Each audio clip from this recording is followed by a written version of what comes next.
What is happening, everybody? Welcome to Off the Rails, a recovery podcast dedicated to ending the stigma of addiction through open discussion on all things recovery related. My name is Mark, and with me always are Dave and Jared. And Jared is going to introduce our guest today. Yeah, today we got a pretty cool guest on here. Tim, he's 27 years sober, and he found sobriety with the help of fitness. So yeah, we'd love to hear your story, Tim. Absolutely. I am going to correct you real quick. I was in addiction and drug abuse for 27 years. Oh, Yeah. damn. Yeah, no, man, 27 years. If I was sober for 27 years, true, that'd be a miracle. Yeah, so you look too young for that. Yeah. I have 17 months next week, completely clean and sober from all mind alternating chemicals after a 27-year long addiction to drugs and alcohol. Amazing, Tim. Congrats, buddy. Thank you. All right, Tim. So what we do most times, man, we mostly get to hear people's stories, what life was like for them growing up, active use, then kind of how they transitioned into recovery and, what made them make the choice to enter recovery and what's helping them stay clean, Okay. So we're really thankful that you're here. Congratulations on your clean time. It's amazing. Thank you. Super motivational. And take it away, man. Okay, I'm born and raised in Baltimore, Maryland, here on the East Coast. I grew up fairly in a normal family. My father was a police officer, and my mother actually growing up is not kind of normal. She was a professional bodybuilder when I grew up as a small child. Now, my father did end up leaving when I was the age of between 6 and 7. I was in first grade. Him and my mother split up. And as a small young child, I didn't know why him and my mother broke up. I thought it was my fault. I have a brother who's 10 years older than me. So I always thought it was my fault they broke up. Why would he stick around for 17 years for my brother, but left when I was in first grade? So I truly thought it was me. What did I do? Could I have been a better son? Could I have listened more? Could I have cleaned my room more? I really took that burden on me as a young, small child. And he would call and say he was coming to pick me up. I think they had some deal where he picked me up every 2 or 3 weeks. And he would call and say, I'm coming to get you. We're going to go do this stuff. And I'd pack my bags. I'd sit at the front door, and an hour would go by. The second hour would come, and then the phone would ring. And he would say, I can't come this weekend to get you. I gotta work overtime, or something came up. That happened so many times that when my mom told me my father would come to pick me up, I wouldn't even bother packing because I knew the phone was going to ring within an hour or two and he was going to cancel on me. So I grew up without my actual biological father.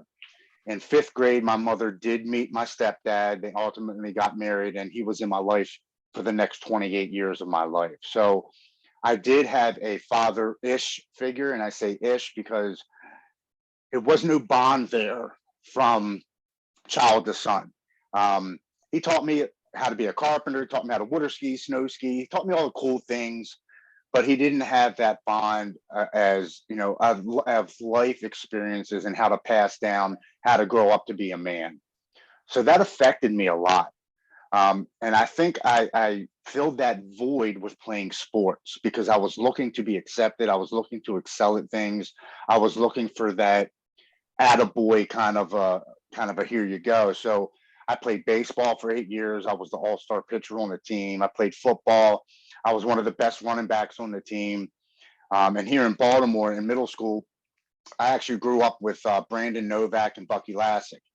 And I was on the amateur skateboards team down here. I was sponsored by Independent Trucks back in the day. I was on my way to becoming a professional skateboarder. And then I got introduced into alcohol and drugs my 9th grade year of high school.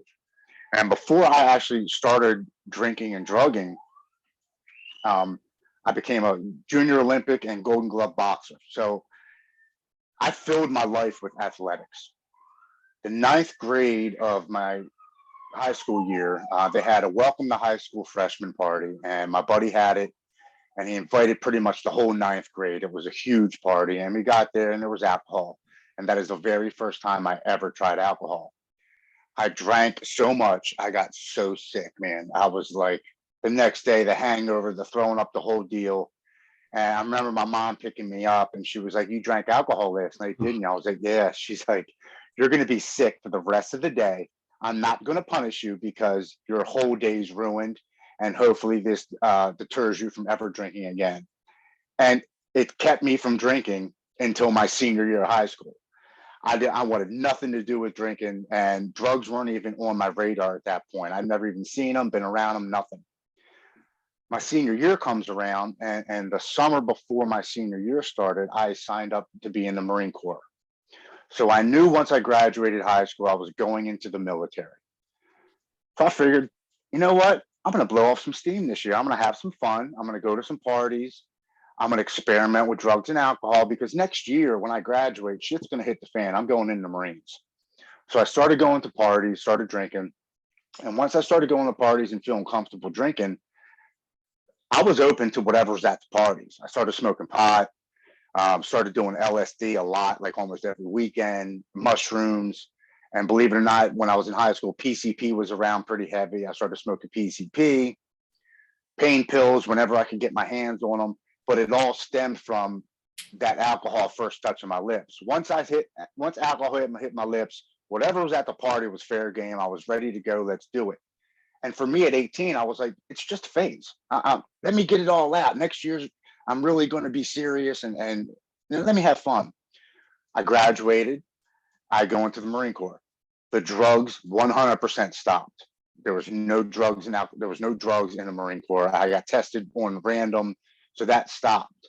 But once I graduated boot camp and I got stationed down in North Carolina, as soon as we were done at 4 o'clock, we left the base and went to the bars. We went to the strip clubs and we partied. And the bases, the bars around the bases, their motto was, if you're old enough to take a bullet for the country, you're old enough to have a cold beer. So they would serve us at 18, 19, 20 years old. They had no problem serving us as long as we were in the military. Their only stipulation was you couldn't stand there with the actual beer in your hand in case the authorities walked in, because then they would know they were serving underage minors. So you'd have to take a drink and sit it down at the table and play pool or talk to your friends and then pick it up to drink. And at 18, 19, 20 years old, we're seeing our sergeants at these same bars in these same strip clubs. And these are late 20, early 30-year-old men. And they would just be like, make sure your ass is up at 4 a.m. to go running and do what we have to do tomorrow. We don't care if you're out partying. Don't get in trouble by the law and make sure you're up at 4 o'clock. So there was no deter. They weren't trying to stop us from drinking. It was almost as if we were expected to drink and be prepared in the morning the next day to do exactly what they asked us to do. In 95, my unit got deployed to Somalia for Operation United Shield. So we ended up doing 6 months in Somalia. Now, this is right after Black Hawk Down happened. The war just ended, but we were there to do a peacekeeping mission to keep things cool and to help the cleanup process. So I got to see the ramifications of what war does to a country, to the people. I saw the dead bodies. I saw the blown up buildings. I saw things that is not normal to experience as a 19, 20-year-old young man. I ended up coming back. I did another 5 months at Camp Lejeune, and then my contract was up, so I get discharged. I come home, and the first month was great, man. It was like, man, I don't have to get up at 4 o'clock in the morning. I don't have to run 5 miles today. I don't have to wear my uniform. I don't have to shave. It was kind of like a decompression, like, moment. Like, oh man, I can relax. The second month came around, and it was like a no shit factor. I'm like, man, I got to get a job. I got to get a vehicle. I got to start paying some bills here. I'm back at my mom's house. I got to start helping her out with the electric and food and stuff. The third month came for me being home, and I got severely depressed. I stopped showering. I stopped shaving. I didn't want to leave my bedroom. I was drinking every day. I started smoking pot again because now I don't have to worry about the drug tests. Started doing LSD again and mushrooms, and And if my buddies had pain pills on them, I'd start taking them again, whatever I could get my hands on, whatever's around, because I didn't have to worry about drug testing. And I found myself one day sitting in my bedroom and just completely lost. Like, what am I doing? What's my purpose? I'm no longer in the military. What am I going to do with the rest of my life? And I go into my stepfather's armoire and I grab his gun and I sit it on my lap and I'm looking at it and I'm contemplating using it. And I call my girlfriend and I say, hey, I'm sitting here. I don't know what I'm doing. I have a gun on my lap and I'm contemplating using it. And she's at my house in like 5 minutes. She comes in, she takes the gun from me, she puts it back. My mom gets home from work and I tell her, there's something wrong. I'm severely depressed. I don't feel right. I didn't tell her that I just had my stepdad's gun in my lap because she would have freaked out, had me committed, and I really didn't want to go through that. But I did tell her I was very depressed, something was up. So she made some doctor's appointments for me. Going to the doctor's office, and they diagnosed me with bipolar 1 manic depressive disorder. They start putting me on medicines. Well, I'm not being truthful with the doctors at this time. I'm not telling them that I'm drinking a 6 to 12 pack beer a day. I'm not telling them I'm smoking pot, I'm taking pain pills, I'm tripping, I'm doing anything I can get my hands on. So the medicines that they were putting me on, they were not working whatsoever. I would go back every 30 days and do a checkup and how's the medicine working? I'm like, nothing's changed, nothing's going, okay, well, maybe we got the milligrams wrong. Let's up the dosage. Go back for another checkup. Okay, well, maybe they're just not the right medicines for you. We'll just take you off of them and put you on 2 different ones.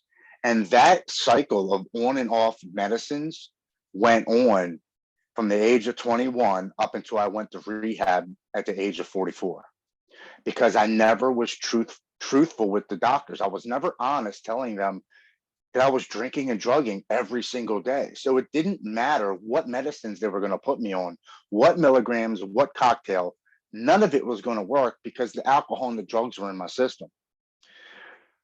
So me and my wife meet, we have our first child, we move in together. I'm doing pretty good. I got a nice job. I worked at 84 Lumber, I believe, at that time. And I was co-manager, making good money.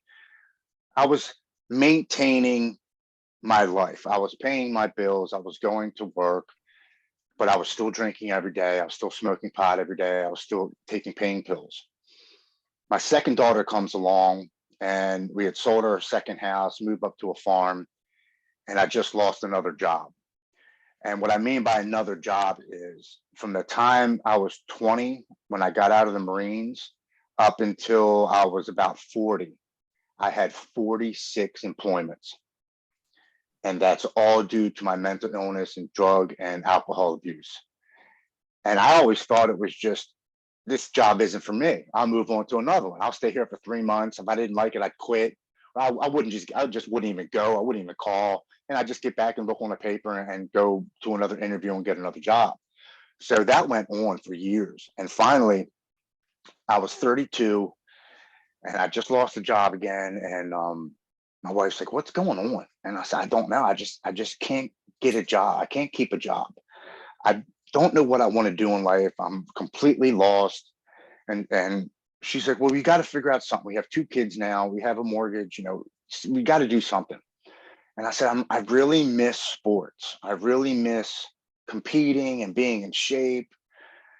And she said, well, I'll give you 1 year to find something, to do something. The bills are paid for right now. I'll give you 1 year. At the end of the 1 year, you got to get a full-time job.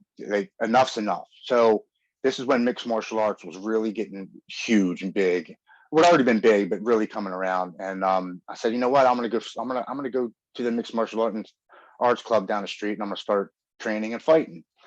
And within 5 months, I had my first fight.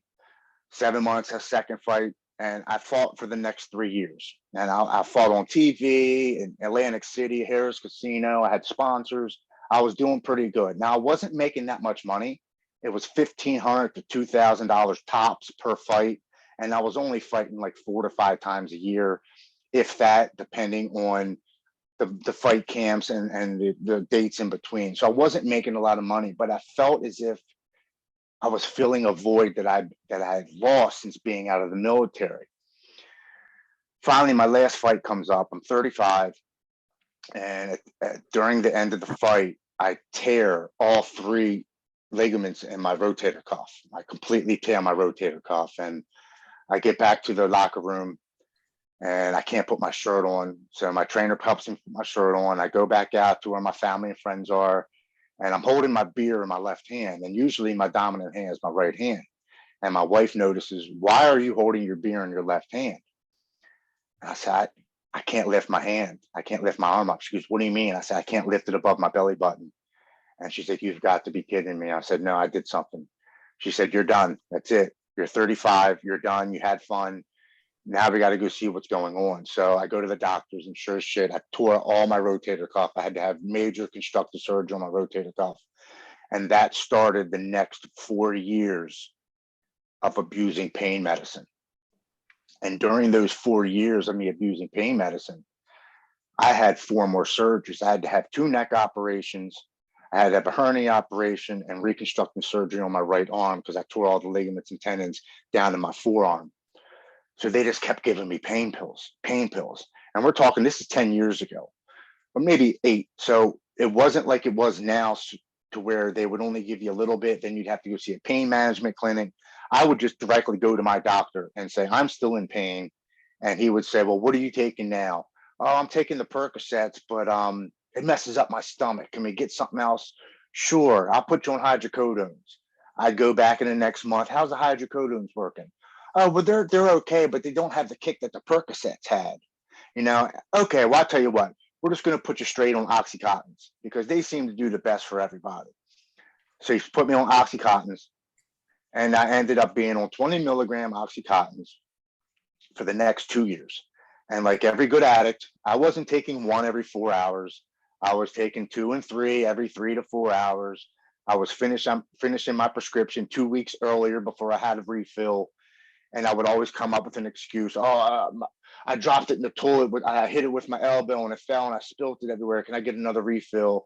And they would refill it to a point. And then when they wouldn't refill it, I would just call my friends to get what I needed for the next week or 2 to hold me over till my prescription got filled. During this time, I'm drinking 12, sometimes 18 beers a day on top of taking 8 to 10, 20 milligram oxys every single day. And it got to a point where I started to get scared. And I'm telling myself, man, this is how people die. I'm taking all these oxys. I'm drinking a 12 to sometimes 18 beers a day. I'm going to freaking die in my sleep. Like, this is how people die. I'm going to go to sleep one night and not wake up. And I genuinely got scared. And my addictive personality, my mental illness steps in and says, well, if you're going to die, you might as well do it by your own hands. So I reach over on my nightstand and I open up the bottle of my oxys and I have 18 of them in a bottle.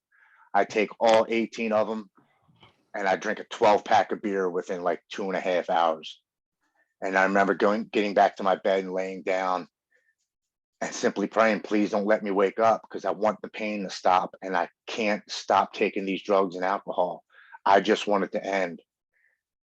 And I wake up the next morning and I get up and I directly go into the bathroom where my refill of 30 is sitting on the counter in the bathroom. And I open up the bottle and I pour all 30 of them down the toilet. And I look in the mirror and I remember telling myself, I don't care how bad this gets. I'm never taking pain medicine again. And for the next 10 days, I was the sickest I think I've ever been in my entire life.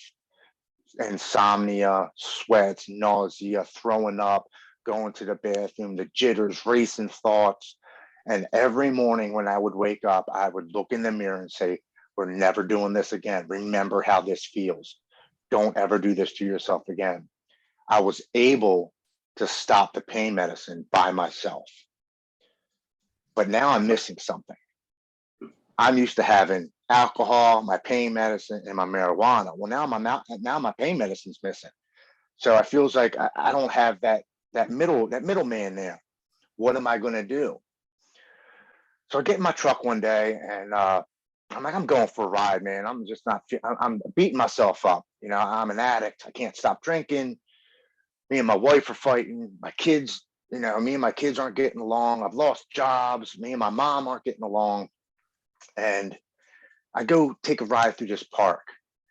And this is a beautiful park where people go fishing and hiking and walk their dogs and take their boats out and stuff. And I get around to the bend, and I'm driving through the park, and I'm like banging on my steering wheel, you know, please give me a sign that I'm not alone. Please let me know that I'm not a piece of shit, that I have a purpose in life.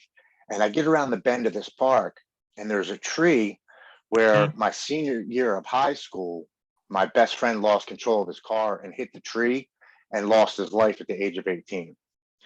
And on the tree is a picture of him, and there's a book there, and you can put flowers there, and you can go up to the tree and talk to him. And I get out of my truck and I go up to the tree, and I'm like, Bill, I'm like, man, I'm lost, brother. I was like, what the hell am I here for? I can't stop drinking.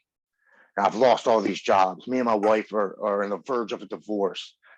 What is my purpose in life? Can you please just send me some type of sign that I'm not alone, that somebody's watching out over me, because I don't know what's going on and I have no direction in life.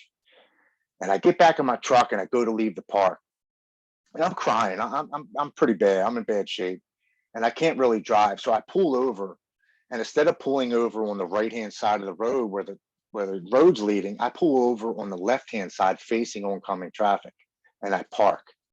And I'm crying, and about 10 minutes goes by, and this car pulls up, and now we're hood to hood.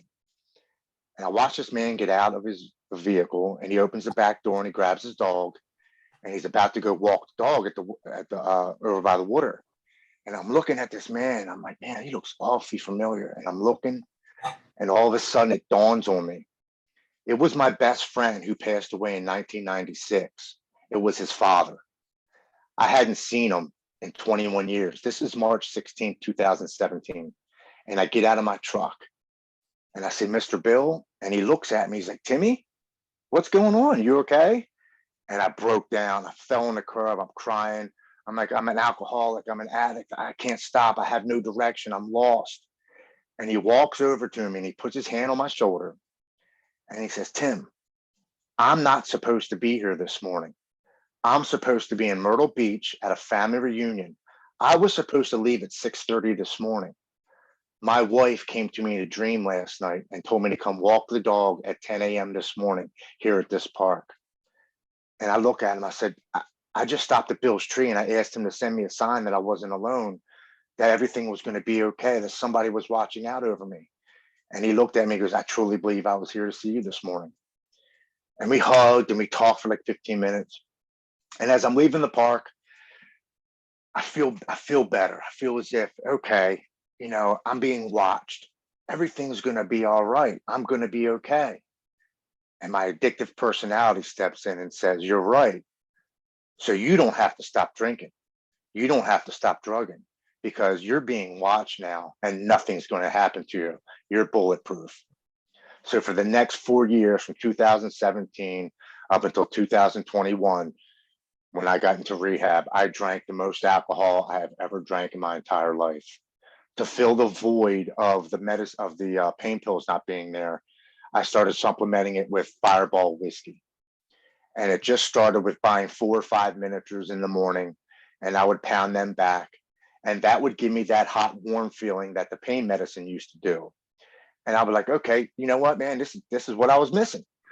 So I'd start off with 4 or 5 of them, go to work, leave work, and pick up my 12-pack of beer and finish them off before I went to bed. And that was my cycle for about a year. After a year, I noticed that I was starting to gain weight. My skin was red. I wasn't feeling good. So I was like, you know what? I'm just going to stop drinking beer and just drink whiskey and smoke pot, because that's the answer. You know, that's what I really need. So I'd stop in the morning and I'd pick up a sleeve of Fireball whiskey, and that's 10 miniatures in a pack. And the reason I never stopped and picked up a big bottle was, again, my addictive personality stepped in and said, don't buy a big bottle, because then you'll truly know how much alcohol you're drinking throughout the day. And then it will be real. These miniatures, I could take them, throw them out my window while I'm driving, or throw them in the trash and forget how many of them I drank during the day. So it wasn't relative to me. So I wouldn't really know how much I was drinking. I'd get to 10 in the morning. I'd finish all 10 of them by 1 o'clock in the afternoon. I'd get off at 3:30, stop at the liquor store and get 10 more and finish all 10 of them before 8 o'clock at night. Right before I went to rehab, I was drinking 25 to 30 miniatures of Fireball whiskey a day. One of those miniatures is 2.5 shots. So 25 to 30 times 2.5. I'm drinking upwards of 60 to 70 shots of Fireball whiskey per day, every day for over a year and a half. And smoking pot. I get a brand new truck and I'm leaving the liquor store and I hit something. And I go home and I tell my wife, I hit something. I'm going to bed. I'm not dealing with it right now. And I go to sleep and I wake up the next morning like every good alcoholic. And I'm like, good morning. I'm going to go get some milk and water. You need anything from the store? And she looks at me and she's like, how are you going to do that? I said, in my truck in the driveway. She's like, Tim, go outside and look at your truck. And I go outside, my right front passenger tire is hanging off the rim. My side mirror is completely missing off the truck. It's gone. And I'm sitting there looking at my truck. I'm like, what in the hell happened? And she pops her head out the front door. She's like, you don't remember what you hit last night, do you? I said, I have no idea. She's like, Tim, you could have killed somebody or killed yourself. You can't stay here anymore. You gotta figure this out, but I don't want you here with the kids. You gotta go. So I called AAA. They put a spare tire on my truck. And I said, screw the mirror. I ain't worried about it now. I called my buddy. I'm like, hey, dude, can I come to your house for a couple of days? You know, let things blow over. In a couple of days, she'll let me back in. But for the time being, let a couple of days blow over. And I'll just come hang out with you. And he's like, sure, man, come on over. So I get to his house and he's like, well, your wife just kicked you out, man. We might as well go to the bar because you don't got to go home. I'm like, you know what? That's a great idea. Let's go to the bar. So we go to the bar, stay there for a couple hours and we drank and get shit faced. As I'm leaving the bar, less than 24 hours later, I rear end somebody at a red light.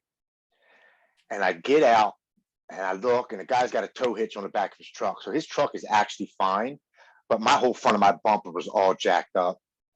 And I get out and I'm like, man, are you okay? He's like, yeah, I'm fine. I was like, your truck's okay. You're okay. I'm out. I smacked him on his back. I got in my truck and I took off. I go to my buddy's house and I'm like, man, I can't stay here, dude. I was like, I gotta go. I just want to be by myself. I gotta be by myself and figure this shit out. So I leave his house, stop at the liquor store, get 10 more Fireball whiskeys. And I go and sit at a park and ride where people park during the day and catch a bus or a train and go to work and come back. And I sit there. I turn my phone off because I didn't want to be bothered by anybody. I didn't want to hear nobody's shit. I didn't want to talk to nobody. I wanted to be alone and wallow in my sorries and beat myself up and go over all the years of me losing jobs and fighting with my wife and causing problems with my family. And I turn my phone off and sit there for 48 hours drinking and passing out, drinking and passing out, drinking and passing, and listening to sad ass music. And finally, March 5th, 2021, at 7 after 10 in the morning, I turn my phone on after 48 hours of it being off. 2 minutes later, my phone rings. And I look down and it says Westchester, Pennsylvania. I'm like, who the hell is this? So I pick it up and I'm like, hello? He's like, Lodgen. What the fuck are you doing? I'm like, who's this? He's like, this is Brandon Novak. I'm like, dude, I'm in my truck. I'm cold. I'm hungry. I'm tired. I'm drunk. And he says, good, motherfucker. That's what you need.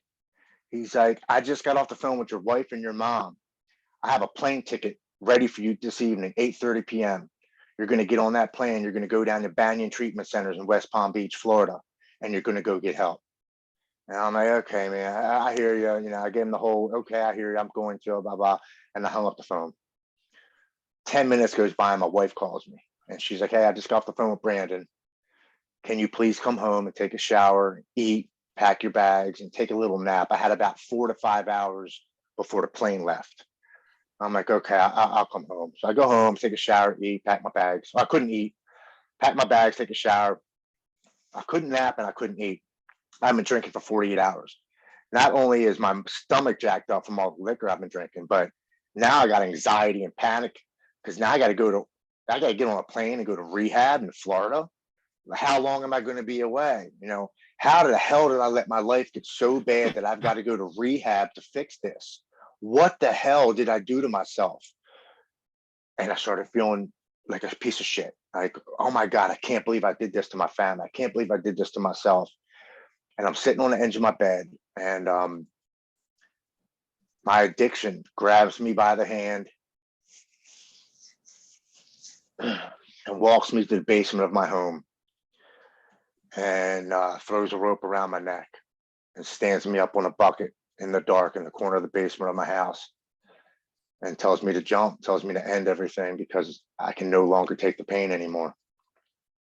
And I listen, and I go down to the basement of my house. I throw a rope around my neck, stand up on a bucket, and about a minute goes by, and as I'm about to step off, my wife realizes I'm not in the bedroom, and she comes down the steps, literally like within 5-10 seconds of me about to step off, and she looks at me. She said, "What are you doing?" And I said, I can't do it. I can't stop drinking. I can't stop using drugs. I just want the pain to stop. I can't fight any longer. And she looks at me and she says, "Tim, do you know what this will do to your children? Please, please get down and get on that airplane tonight. Get down. Everything is going to be all right." So I waited like 30 seconds. I got down and I fall to the floor and I'm crying. I go upstairs and I call my buddy. I'm like, "Hey, Brandon," I'm like, "Dude, I'm getting on that plane tonight, man. I got to go. If I don't go, my disease is going to kill me. I need help." And all he says is, "I'm proud of you. I love you. Call me when you pass security. I want to make sure you're getting on the plane and you're not going to catch a cab out of the airport and leave." I said, okay, I will. Hours goes by. My mom picks me up, drives me to the airport. I get to the airport, I pass security. And I call him. I say, "Hey, man, I'm past security. I got about 35 minutes for the plane takes off. I just want to let you know I'm getting on the plane." And all he says is, "I'm proud of you. I love you, and you're about to get back everything you've lost times 10. And he hangs up the phone. As I go to sit down in the chair, waiting for them to call me to board the plane, as I sit down in the seat, I get this overwhelming feeling of hope that came over my entire body. It was the equivalent of the warm blanket feeling I used to get when I took pain pills, when I took liquor. It engulfed my entire body. All my pain went away, my worry, my doubt, my fear, my anxiety went away. And at that exact moment, I hear this voice that I've never heard before in my life. It sure as shit wasn't me, but it was a calming, motherly voice. And all it says is, "Everything's going to be all right." And I just sit there and I'm like, what the hell was that? And I finally realized at the age of 44 years old, after 27 years of battling bipolar disorder, drug addiction, and alcohol abuse, that I was finally in the right place in my time to go get the help I needed to save my life. I get on the plane, I go to rehab, and I go full addict mode into rehab. I didn't miss any meetings. I journaled, I shared. I went to extra meetings for veterans and first responders.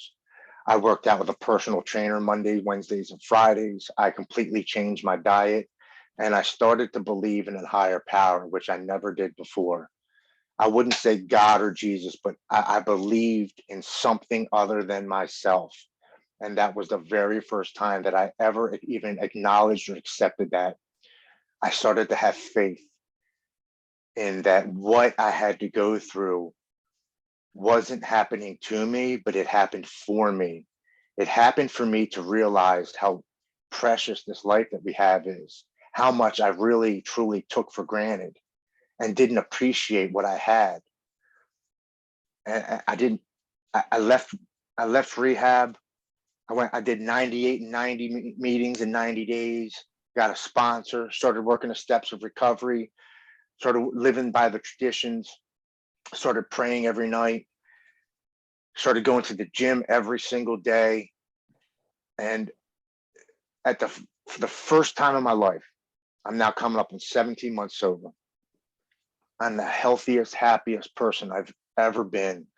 I can look in the mirror now and truly say that I love the person staring back at me.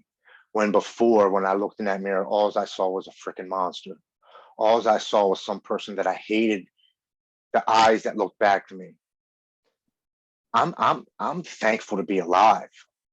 When I got to rehab, the doctor told me, he said, Tim, your blood pressure is 165 over 147. You're on the verge of having a stroke. Your liver and kidney enzymes are 4 times what they should be.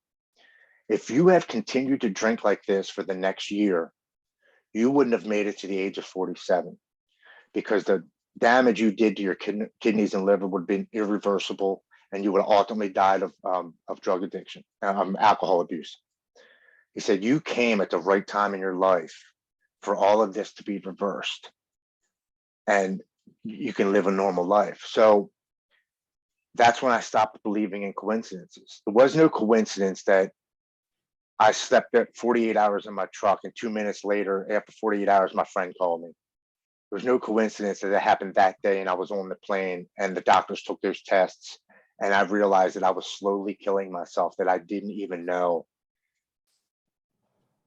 The fact that I'm able to share my stories and be grateful that I'm a recovering addict. I never resented the fact that I was an addict, or I never did the, why did I have to go through all this hell?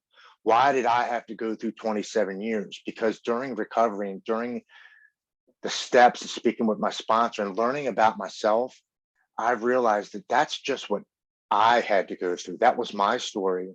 That's what I had to experience in order for me to truthfully and authentically share my experience with those who are still suffering. Those who think that they're alone, there's no way that anybody could possibly understand the pain that they're going through. There's help out there. There's recovery places to get into. There's people to speak to. We don't have to die from mental illness or addiction. If you're out there and you truly believe that you're alone, or you're ashamed to even talk about it, please know that there's nothing to be ashamed of. It takes courage to admit defeat. And once you take that step and reach your hand out for help, the help is out there. And I truly hope that everybody knows that they're not alone and other people do suffer, and we're there to help each other. My life has changed so much in 17 months that my friend lied to me. I didn't get back 10 times. I've gotten back 100 times. And every single day I get something better and newer, and I'm more grateful for.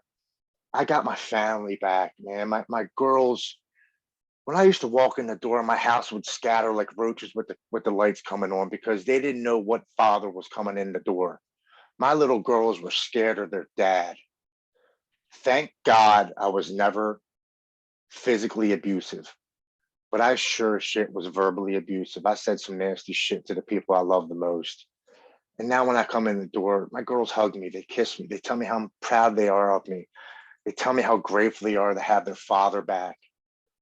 My wife she told a friend the other day, they said, how's everything at home? She said, it's amazing. She said, my house is a home again.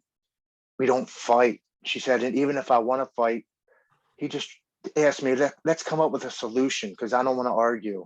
She's like, it's like talking to a Buddha. She's like, he wants nothing to do with argument. She's like, it's just like, let's solve the problem and move on. I'm just so done living in that world of anxiety and chaos and hectic, and I'm ready to move forward and start that new chapter in my life. And I truly believe it's me sharing my story with as many people as possible, in hopes that they know that they're not alone. They can recover and they can live the life that they've always wanted to live. That's awesome, Tim. Congratulations on your 17 months, and sorry again Thank about you. the introduction there. No worries. So you used to do mixed martial arts. Did you see the Patty the Batty speech there this weekend? I did, and you know what? I messaged him. Did you? I sent him a big long message and I congratulate him on the win. I said, but I congratulate you even more for your post-fight speech, because we need more people like you on a stage that you have to make it more aware of mental illness. I gave him a couple links because I'm partnered with Rockstar Testimony, who's a mental health and addiction 501c3 nonprofit organization. And I sent him a bunch of links. We would love to have him talk about it for 5 or 10 minutes so we can put it out there. But that's what we need, is more people that have the stage to bring awareness. I thought it was incredible for him to do that. Yeah, I thought so too. It was pretty awesome. Yeah. Tim, man, I had a bunch of questions wrote down as you were going through, but then you continued answering them as you shared your story. You did an incredible job, man. Oh, thank you. Yeah, no Like trouble to you've done tell it you before. you checked off 50 podcasts this year, hey? Yeah. Oh, man, wicked job. Awesome. Thank you, man. I appreciate it. Yeah. How long was the treatment center you went to? I did 32 days. Okay. My insurance would allow me to stay for another 2 weeks at an IOP program, but it was out of pocket. So I was like, wait a second, my insurance they accept it, but I got to pay $25 a day to stay there. And it's like, yeah, but you know, your insurance will cover like the room and board, but you have to pay $25 for food and laundry. And I was like, did I complete my program? Did I complete my program? They're like, absolutely. You did above and beyond what most people do. I said, well, then I'm leaving at 32 days. I feel comfortable going home. That's awesome, man. Tim, I had a question about, I know you mentioned, you know, your wife and you were fighting, you know, a little bit rocky at times. When did she kind of, like the pill portion of the oxys and all that, did she know what was going on with in that time, or was it more towards the drinking of the whiskey where things got south, or both? She knew I was having problems with the oxys because I would run out and she would see the empty bottle and she'd be like, Tim, it's the 15th. Your refill isn't until the 30th. What are you going to do for the next 15 days? How many of these are you taking? Oh, well, you know, I'm in a lot of pain, babe. I would take 2 or 3 at a time. And she'd flip out. And God bless her, but she definitely enabled me a lot.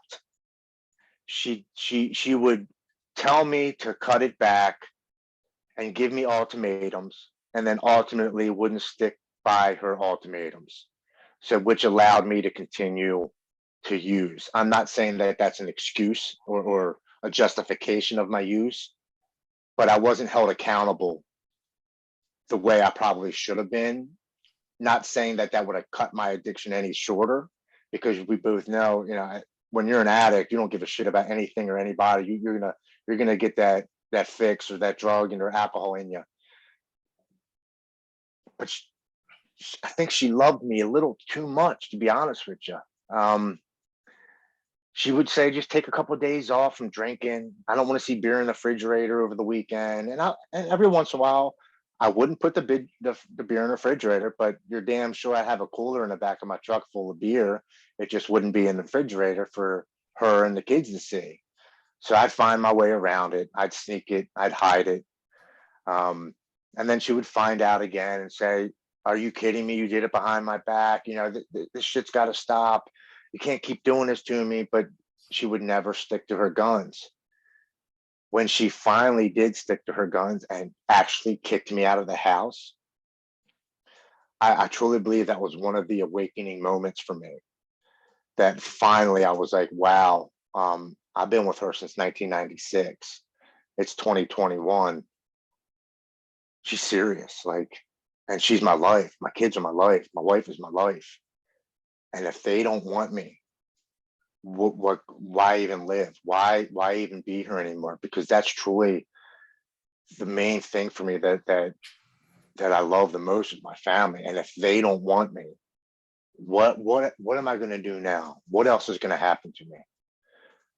So I'm glad that she finally did kick me out, even though I went and drank and got in another car accident and all that stuff. But I believe that was the beginning to the end, and also the beginning of my recovery. Tim, I liked how you were talking about a higher power. I'm personally in AA and love it. And when I first went into it, I hated the idea of a higher power. I just had no faith in faith anymore. But I find like once you start to have more faith in faith and actually work on having a higher power, life gets better. So I really 100%. like what you were saying about the higher power because it is hard for people that are newer to really understand that.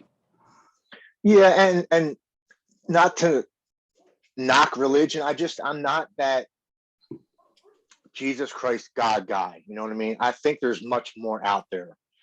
I think there definitely is something watching over us. I definitely believe in karma. The more good you put out, the more you get back. And I put out a lot of bad for a lot of long time. And I always wondered why my life was so shitty. It's because I was putting out bad stuff. And it's amazing how much my life has changed just by completely putting out good and not asking for anything in return. And that's one thing I do when I pray.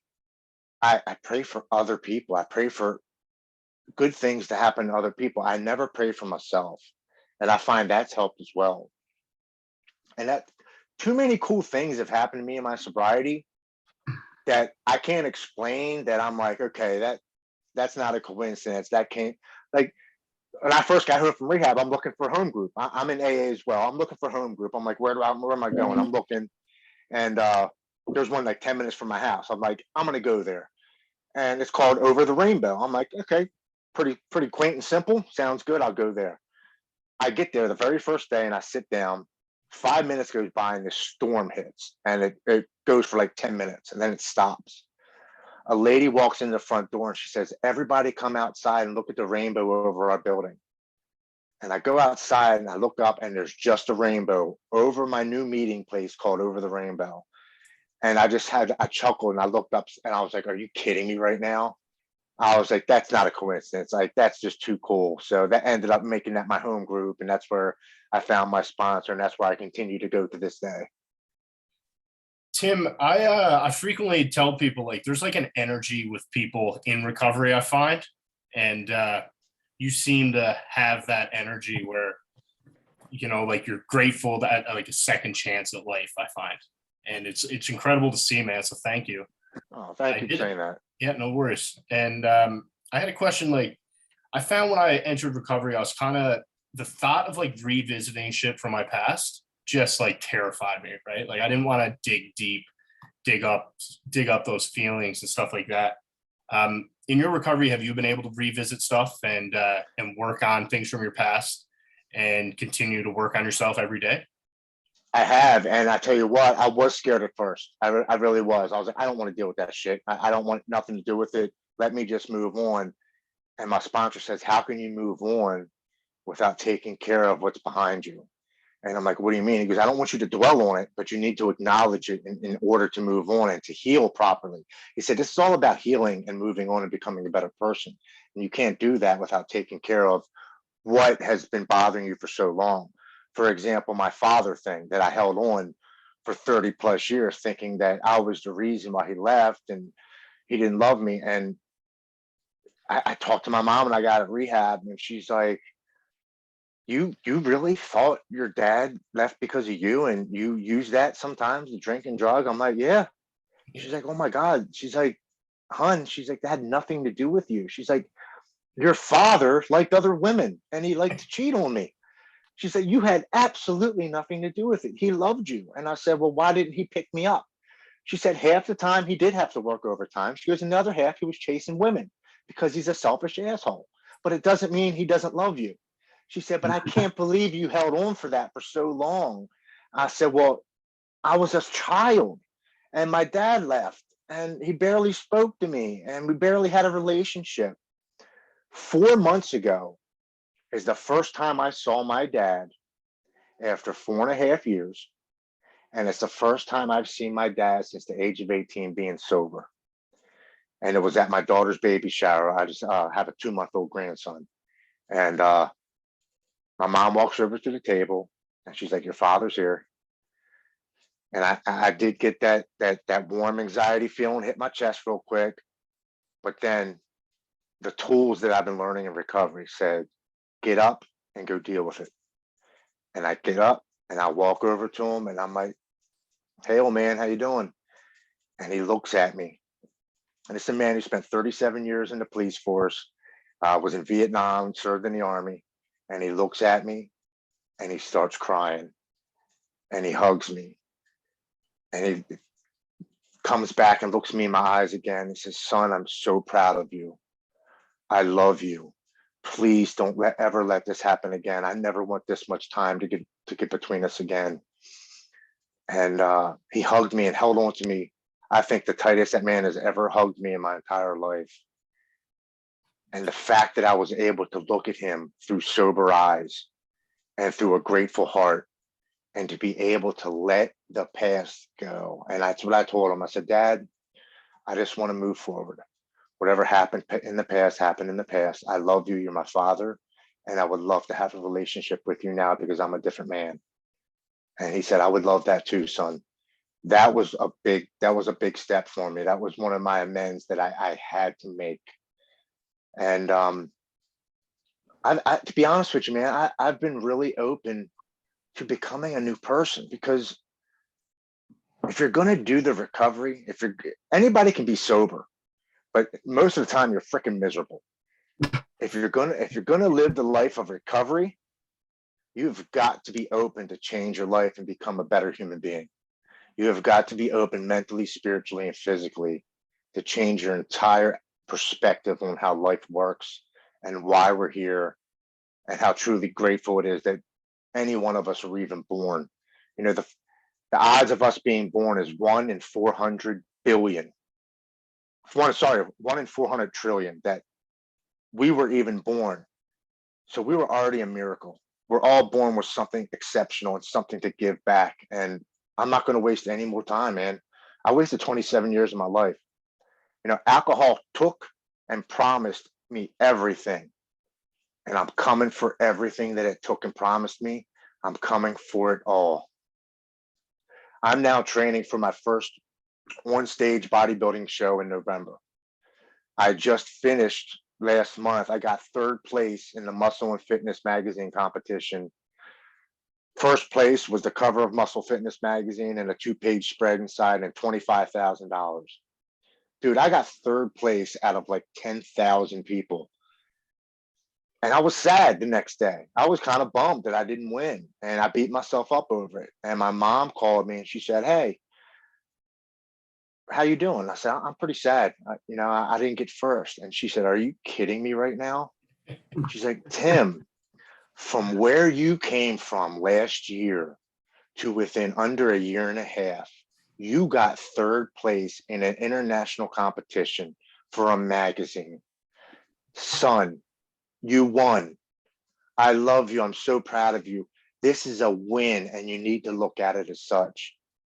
And the sadness went away, and my gratitude popped in, and I said, you know what? I busted my ass, and I really did go after what I want, and I'm not going to stop. I've always wanted to do a bodybuilding show, but the alcohol and drugs always got in the way, and now nothing's getting in my way, and I've got the right mindset to make it happen. Yeah, Tim, amazing job, man. Thank you so much for joining us. Hey guys, thank you for letting me come on and share, man. I'm truly humbled, and I appreciate you allowing me to share my story. Thank you for having a podcast and a platform for people like me to be able to do so. Thank you. And man, good luck in your competition coming up. Absolutely. Hey, I'll be in touch with you guys, Absolutely, man. Yeah, and you let me know when things, are going to air and post, and I'll put it on my page. I'll tag you guys. I'll promote your podcast and try to get people to come there and try to get you more new followers, more, new audience. Absolutely, man. We appreciate it a bunch, and we're going to include all your info down below. So guys, thank you so much for listening. If you or someone you know is struggling with addiction, please reach out and ask for help. Thank you very much.